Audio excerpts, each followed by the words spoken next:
Les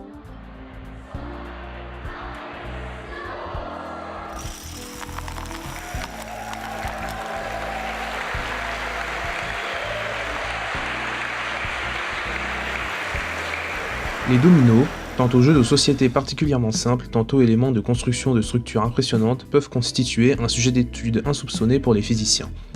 Les origines de ce jeu ancestral sont discutées. Certains pensent qu'il aurait vu le jour en Chine entre le XIe et le XIIe siècle, descendant du jeu chinois le mahjong. D'autres, cependant, l'attribuent à l'Égypte antique, argumentant que des plaquettes similaires auraient été retrouvées dans le sarcophage de Toutankhamon. Néanmoins, si les origines des dominos ne font pas consensus, tous les historiens sont d'accord sur le fait que les dominos sont apparus en Europe au XVIIIe siècle, d'abord en Italie, puis en France, à partir du XIXe.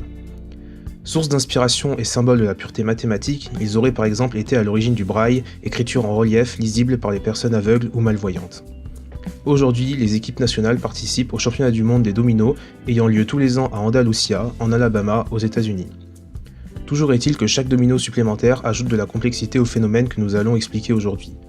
Nous nous sommes intéressés, donc, en premier lieu, à la chute d'un seul domino, avant de nous pencher sur la manière dont il chute une fois aligné. Enfin, c'est la forme de l'onde de propagation de ce phénomène que nous finirons par étudier, puis nous conclurons.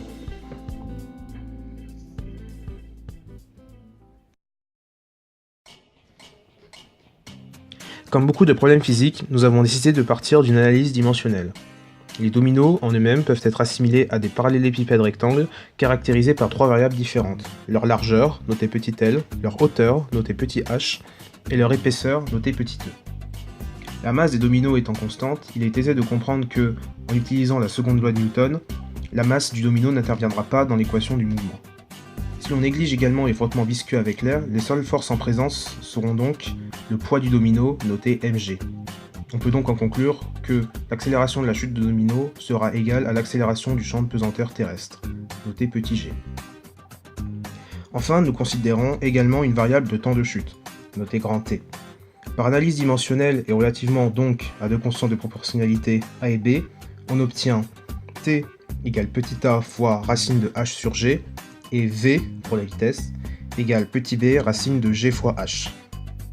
En manipulant les équations, on en arrive à la relation A égale 1 sur B. Étudiant la chute donc d'un seul domino séparément, nous en avons conclu que le paramètre le plus pertinent à faire varier pour l'instant était celui de la hauteur. Nous avons donc prédécoupé des dominos de différentes hauteurs que nous avons ensuite fait tomber individuellement.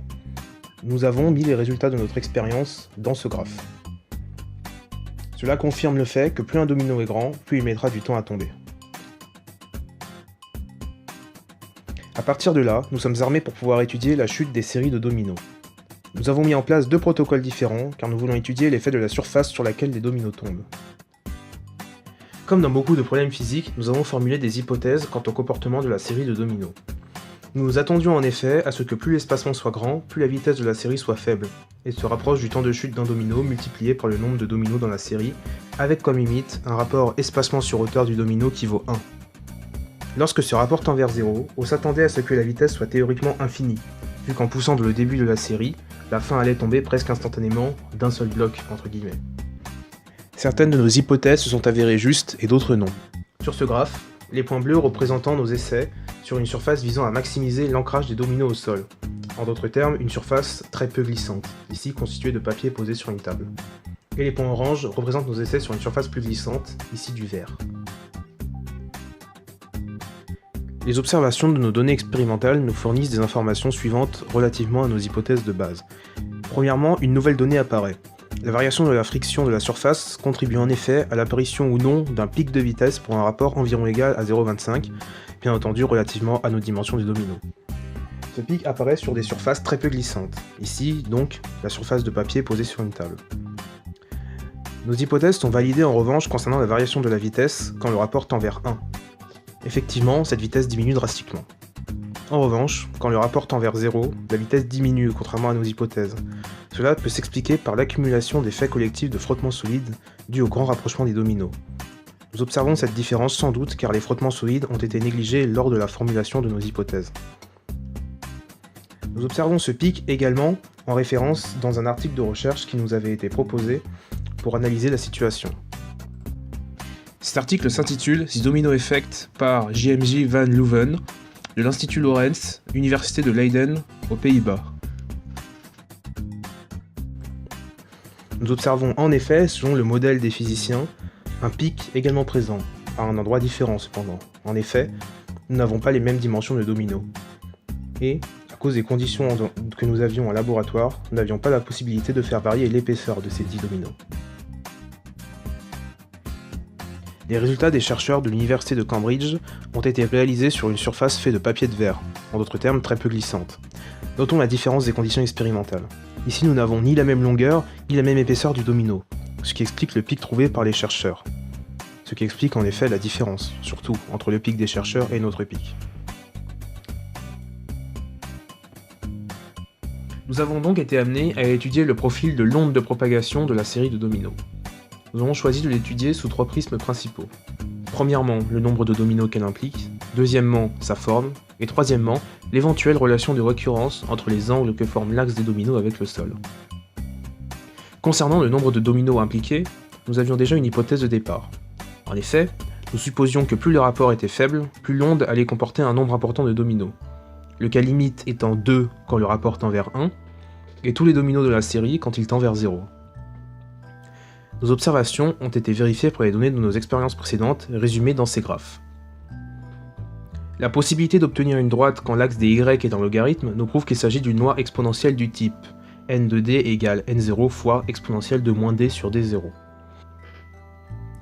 Concernant la forme de cette onde, notre hypothèse de départ était de penser que plus le rapport était faible, plus l'onde aurait une forme entre guillemets aplatie tendant vers l'horizontale quand le rapport tend vers 0.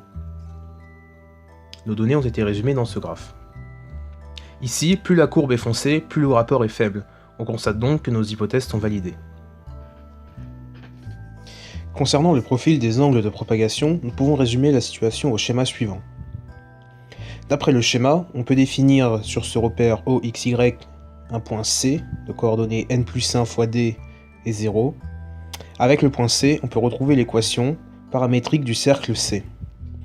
Pour établir une relation de récurrence, donc entre θn et θn plus 1, on cherche une expression de I.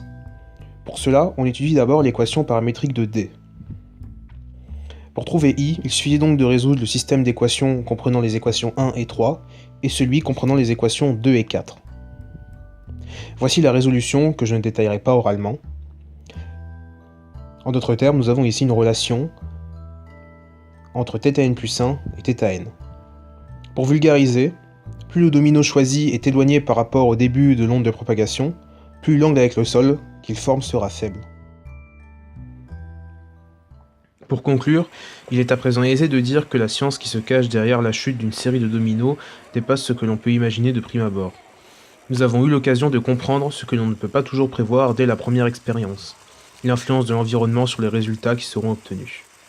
Par exemple, faire chuter les dominos sur une table, en bois ou en verre, change considérablement l'allure des courbes que l'on obtient ainsi que les données des résultats. Ainsi, même derrière un phénomène aussi anodin que des chutes de dominos peut s'avérer très intéressant à étudier sous le prisme des mathématiques, de la physique, bref, avec l'aide de la méthode scientifique.